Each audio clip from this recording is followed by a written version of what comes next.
Hi friends, pregnancy week by week ಸೀರೀಸಲ್ಲಿ ಇವತ್ತು 4th ವೀಕಲ್ಲಿದ್ದೀವಿ. So 4th ವೀಕಲ್ಲಿ ಏನೆಲ್ಲ ಸಿಮ್ಟಮ್ಸ್ ಇರುತ್ತಾ, ಬೇಬಿ ಚೇಂಜಸ್ ಆಗ್ತಾ ಇರುತ್ತಾ, ಅಥವಾ ಮದರ್ಗೆ ಏನೆಲ್ಲ ಚೇಂಜಸ್ ಇರುತ್ತೆ ಅಂತ ನೋಡೋಣ. So welcome back to my channel Varsha baby Bloom.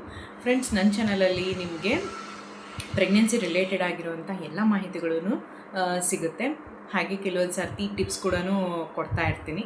So ಏನಾದರೂ ಅದರ ರಿಲೇಟೆಡ್ಸ್ ಇದ್ದರೆ ಏನು ಮಾಡಬೇಕು ಅಂತ.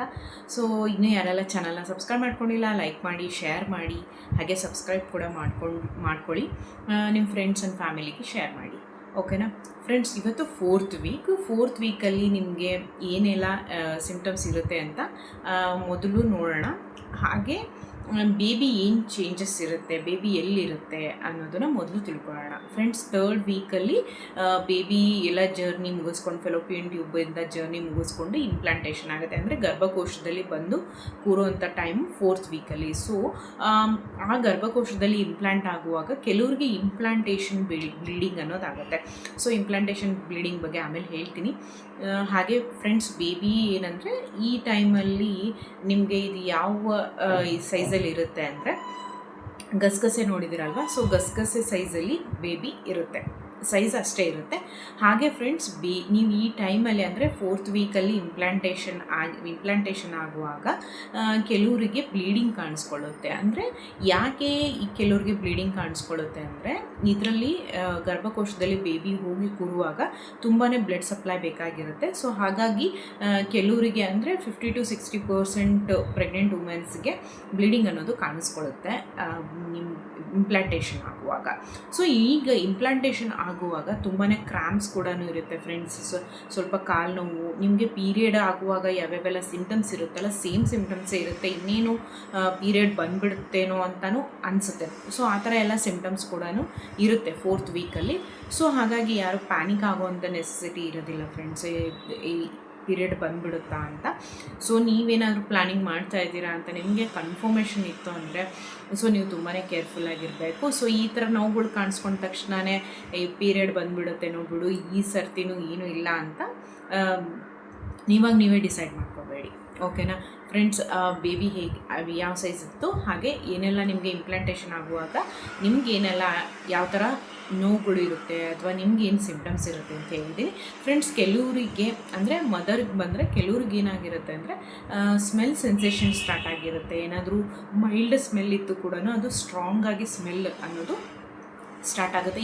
ಯಾಕೆ ಅಂದರೆ ಅವ್ರು ಆಲ್ರೆಡಿ ಕನ್ಸೀವ್ ಆಗ್ತಾ ಇದ್ದಾರೆ ಅಂತ ಏನಾದರೂ ಅದೆಲ್ಲ ಫಾರ್ಮ್ ಆಗಿ ಇಂಪ್ಲಾಂಟೇಷನ್ ಆಗಿ ಕೆಲವ್ರಿಗೆ ಏನಂದರೆ ಫ್ರೆಂಡ್ಸ್ 23rd 24th ವೀಕಲ್ಲೇ ಕೂಡ ಸಿಮ್ಟಮ್ಸ್ ಅನ್ನೋದು ಕಾಣಿಸ್ಕೊಳ್ಳುತ್ತೆ. ಯಾಕಂದರೆ 3rd ವೀಕಲ್ಲೇ ನೀವು ಕನ್ಸೀವ್ ಆಗಿದ್ದೀರಾ ಅಂತ ಹೇಳೋಕ್ಕಾಗಲ್ಲ. ಯಾಕಂದರೆ ಅದನ್ನು ಯಾರ ಕೈಲೂ ಕಂಡುಹಿಡಿಯೋಕ್ಕಾಗೋದಿಲ್ಲ ಫ್ರೆಂಡ್ಸ್, ಮುಂಚೆ ಕೂಡ ಆಗಿರ್ಬೋದಲ್ವ.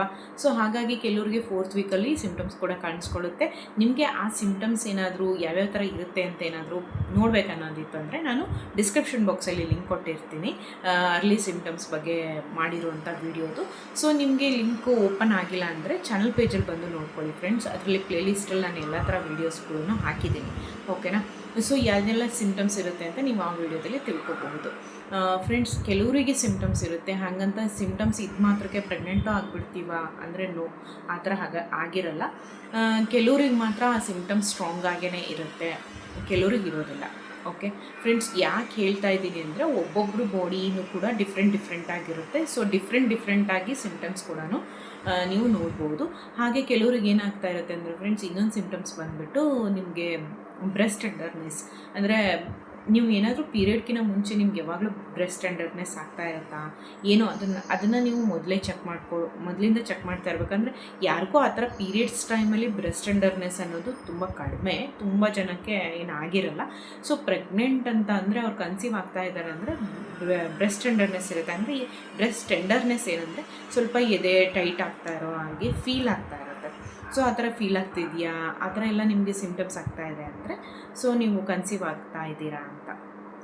ಸೊ ಈ 4th ವೀಕಲ್ಲಿ ಈ ಥರ ಎಲ್ಲನೂ ನೀವು ನೋಡ್ಬೋದು ಫ್ರೆಂಡ್ಸ್. ಇಂಪ್ಲಾಂಟೇಷನ್ ಬ್ಲೀಡಿಂಗ್ ಆಗಿದೆ.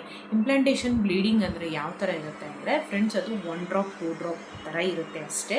ನಿಮಗೆ ರೆಗ್ಯುಲರ್ ಪೀರಿಯಡ್ ಆಗುತ್ತಲ್ಲ ಆ ಥರ ಬ್ಲೀಡಿಂಗ್ ಆಗೋದಿಲ್ಲ. ನಿಮ್ಗೇನಾದರೂ ಜಾಸ್ತಿ ಫ್ಲೋ ಆಗ್ತಾ ಇದೆ, ಬ್ಲೀಡಿಂಗ್ ಆಗ್ತಾ ಇದೆ, ಬ್ಲೀಡಿಂಗ್ ನಿಮಗೆ 4th ವೀಕ್ ಅಂದರೆ ಅದು ಪೂರ್ತಿ ಕಂಪ್ಲೀಟಾಗಿ ನಿಮಗೆ ಪೀರಿಯಡ್ ಏನು ಬರುತ್ತಲ್ವ ಅವಾಗೇ ಕಾಣಿಸ್ಕೊಳ್ಳುತ್ತೆ. ಈ ಥರ ಇದ್ದಾಗ ಇಂಪ್ಲಾಂಟೇಷನ್ ಬ್ಲೀಡಿಂಗ್ ಇದ್ದಾಗ ಅದು ಡ್ರಾಪ್ ಥರನೇ ಆಗುತ್ತೆ. ಕೆಲವರಿಗೆ 2 ಡೇಸ್ ಇರುತ್ತೆ, ಅಂದರೆ ಡ್ರಾಪ್ ಥರ ಸ್ವಲ್ಪ ಸ್ವಲ್ಪ ಆಗ್ತಾ ಇರುತ್ತೆ.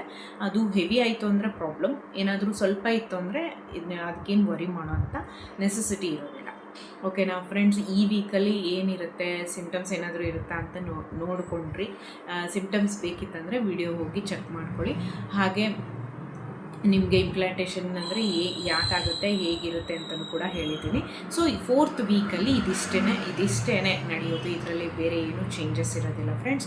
ಹಾಗೆ 4th ವೀಕ್ ಅಂದರೆ ನೀವೇನಾದರೂ ನಾವು ಟೆಸ್ಟ್ ಮಾಡಿದ್ರೆ ನಮಗೆ ಕನ್ಫರ್ಮ್ ಆಗುತ್ತಾ ಅಂದರೆ ನೀವು ಬ್ಲಡ್ ಟೆಸ್ಟೇ ಮಾಡಬೇಕು ಫ್ರೆಂಡ್ಸ್. ಯಾಕಂದರೆ 4th ವೀಕಲ್ಲಿ ಇನ್ನೂ ಹಾರ್ಮೋನಲ್ಸು ರಿಲೀಸ್ ಆಗಿರಲ್ಲ. ಅಂದರೆ ನಿಮಗೆ HCG ಲೆವೆಲ್ನ ನೀವು ನೋಡಬೇಕು ಅಂದರೆ 5th ವೀಕ್ ಕಂಪ್ಲೀಟ್ ಆಗಬೇಕು. ಯಾವಾಗಲೂ ಹೇಳ್ತಾರೆ 40 ಡೇಸ್ ಆದಮೇಲೆ ಪ್ರೆಗ್ನೆನ್ಸಿ ಟೆಸ್ಟ್ ಮಾಡ್ಕೊಳ್ಳಿ ಅಂದರೆ ಆ ಹಾರ್ಮೋನಲ್ಸು ಯೂರಿನ್ಗೆ ಬರೋದಕ್ಕೆ ತುಂಬ ಟೈಮ್ ತೊಗೊಳುತ್ತೆ. ನೀವು ಇನ್ ಕೇಸ್ ಏನಾದರೂ ಆ ಥರ ನೋಡಬೇಕಂದ್ರೆ ಬ್ಲಡ್ ಟೆಸ್ಟ್ ಮುಖಾಂತರನೇ ನೀವು ನೋಡಬಹುದು ಫ್ರೆಂಡ್ಸ್. ಅಷ್ಟೊಂದು ಯಾರೂ ಕ್ಯೂರಿಯಾಸಿಟಿ ಇರೋದಿಲ್ಲ. ಸೊ ನಿಮ್ಮ ಪೀರಿಯಡ್ ಮಿಸ್ ಆದಮೇಲೆ ನಿಮ್ಗೆ ಅದು ಗೊತ್ತಾಗುತ್ತೆ. ಸೊ ಇನ್ ಕೇಸ್ ಏನಾದರೂ ನಿಮಗೆ ಪ್ರೀವಿಯಸ್ ಏನಾದರೂ ಹಿಸ್ಟ್ರಿ ಇತ್ತು, ಅಬೋಷನ್ಸ್ ಏನಾದರೂ ಆಗಿತ್ತು ಅಂದರೆ ನೀವು ಈ ಟೈಮಲ್ಲೂ ಕೂಡ ನೀವು ಡಾಕ್ಟರ್ನ, ಅಂದರೆ ಪೀರಿಯಡ್ ಮಿಸ್ ಆದ ತಕ್ಷಣವೇ ನೀವು ಡಾಕ್ಟರ್ ಹತ್ರ ಹೋಗಿ ಚೆಕಪ್ ಮಾಡಿಸ್ಬೋದು. ಪೀರಿಯಡ್ ಮಿಸ್ ಆದಾಗ ನೀವು ಮನೇಲಿ ಚೆಕ್ ಮಾಡಿದ್ರೆ ನಿಮ್ಗೆ ಅದು ಕನ್ಫರ್ಮೇಷನ್ ಬಂದಿಲ್ಲ ಅಂದರೆ ವೇಟ್ ಮಾಡಬೇಕಾಗುತ್ತೆ. ಇಲ್ಲ ನಾವು ನಿಮಗೆ ಏನಾದರೂ ಪ್ರೀವಿಯಸ್ ಅಬೋಷನ್ಸ್ ಏನಾದರೂ ಆಗಿತ್ತು ಅಂದರೆ ನೀವು ಡಾಕ್ಟರ್ನ ಕನ್ಸಲ್ಟ್ ಮಾಡ್ಕೊಂಡ್ಬಿಟ್ಟು ನೀವು ಅಲ್ಲಿ ಬ್ಲಡ್ ಟೆಸ್ಟ್ ಮಾಡಿಸ್ಬೋದು, ಅಥವಾ ಡಾಕ್ಟರ್ ಅರ್ಲಿ ಪ್ರೆಗ್ನೆನ್ಸಿ ಸ್ಕ್ಯಾನಿಂಗ್ ಅಂತ ಮಾಡ್ತಾರೆ. ಸೊ ಫ್ರೆಂಡ್ಸ್, ಈ ಸ್ಕ್ಯಾನಿಂಗ್ ಮಾಡಿದಾಗ ಬೇಬಿ ಯೋಗ್ಸಾಕಲ್ಲಿ ಇರುತ್ತೆ. ಸೊ ಅದು ನೀವು ಸ್ಕ್ಯಾನಿಂಗ್ ಮಾಡಿದಾಗ ಕಾಣಲೇಬೇಕು. ಸೊ ಅದೇನಾದರೂ ಕಂಡಿಲ್ಲ ಅಂದರೆ ಬೇಬಿ ಫಾರ್ಮ್ ಆಗಿರಲ್ಲ ಅಂತ ಅದನ್ನು ಡಾಕ್ಟರ್ ನಿಮಗೆ ಹೇಳ್ತಾರೆ, ಕನ್ಫರ್ಮೇಷನ್ ಕೊಡ್ತಾರೆ. ಸೊ ಈ ಥರ ಏನಾದರೂ ಪ್ರಾಬ್ಲಮ್ ಇತ್ತು ಅಂದರೆ ಡಾಕ್ಟರ್ನ ನೀವು ಕನ್ಸಲ್ಟ್ ಮಾಡಿಕೊಂಡು ನೋಡ್ಕೋಬಹುದು ಫ್ರೆಂಡ್ಸ್. ಹಾರ್ಮೋನಲ್ಸ್ ಲೆವೆಲ್ಲು ನಿಮಗೆ 5th ವೀಕಲ್ಲಿ ಅದು ಕಂಪ್ಲೀಟ್ ಆದಮೇಲೆ ನಿಮಗೆ ಯೂರಿನ್ ಟೆಸ್ಟ್ ಮಾಡಿದಾಗ ಕನ್ಫರ್ಮೇಷನ್ ಆಗುತ್ತೆ. ಇನ್ ಕೇಸ್ ಅವಾಗೂ ಕೂಡ ನಿಮಗೆ ಕನ್ಫರ್ಮ್ ಆಗಿಲ್ಲ ಅಂದರೆ ನೀವು ಸ್ವಲ್ಪ ವೇಟ್ ಮಾಡಿ, ಇಲ್ಲ ಅಂದರೆ ಡಾಕ್ಟ್ರ್ ಹತ್ರ ಹೋಗಿ ಬ್ಲಡ್ ಟೆಸ್ಟ್ ಮಾಡಿಕೊಂಡು ನೀವು ಕನ್ಫರ್ಮ್ ಮಾಡ್ಕೋಬಹುದು ಫ್ರೆಂಡ್ಸ್. ಹಾಗೆ ನೀವೇ ಓನಾಗಿ ಏನು ಮೆಡಿಕೇಷನ್ ಮಾಡ್ಕೊಳಕ್ಕೆ ಹೋಗಬೇಡಿ. ಏನೇ ಮೆಡಿಕೇಷನ್ ನೀವು ತೊಗೋಬೇಕಿತ್ತು ಅಂದ್ರೂ ಕೂಡ ಡಾಕ್ಟರ್ನ ಕನ್ಸಲ್ಟ್ ಮಾಡಿ ತೊಗೊಳ್ಳಿ. ಸೊ ಹಾಗೆ ಇದು ಇನ್ಫಾರ್ಮೇಷನ್ಗೋಸ್ಕರ, ಎಜುಕೇಷನಲ್ ಪರ್ಪಸ್ಗೋಸ್ಕರನೇ ಹೇಳ್ತಾ ಇರೋದು. ಸೊ ಯಾರು ಓನಾಗಿ ಮೆಡಿಕೇಷನ್ ಮಾಡ್ಕೋಬಾರ್ದು ಪ್ರೆಗ್ನೆನ್ಸಿ ಟೈಮಲ್ಲಿ. ಓಕೆನಾ.